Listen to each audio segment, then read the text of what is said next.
On en vient à ce rapport publié après la panne géante des numéros d'urgence début juin. Le 15 ou encore le 18 étaient inaccessibles pour des milliers de Français. Eh bien, les conclusions du rapport sont assez sévères pour l'opérateur Orange qui aurait mis beaucoup trop de temps à réagir. 6 décès sont potentiellement liés à cette panne. Maryse Burgot et Bruno Vignet. Un rapport accablant pour l'opérateur Orange. Lenteur, réactivité insuffisante, dysfonctionnement, manque de préparation. Ce sont les mots utilisés dans ces 40 pages demandées par le gouvernement. Les défaillances de l'opérateur, après la panne des numéros d'urgence en juin, y sont listées.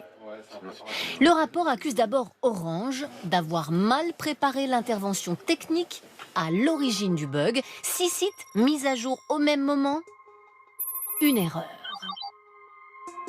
C'est la manière dont a été faite cette mise à jour qui a été imprudente. Il y aurait dû avoir un test préalable, on aurait dû faire une mise à jour étalée qui aurait probablement évité que tous ces équipements tombent en panne en même temps. La deuxième critique porte sur la gestion de la crise.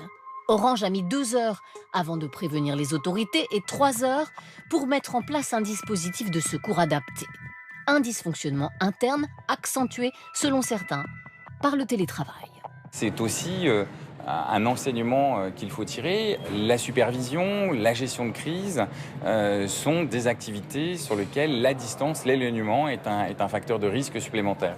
Le jour de l'incident, 6 personnes sont mortes alors que les secours avaient été appelés. Y a-t-il un lien de causalité entre ces 6 décès et la panne? Et si oui, qui est responsable? Ce sont ces questions que la justice devra trancher. Des enquêtes pour homicide involontaire sont en cours. De son côté, Orange dit s'engager à revoir ses procédures.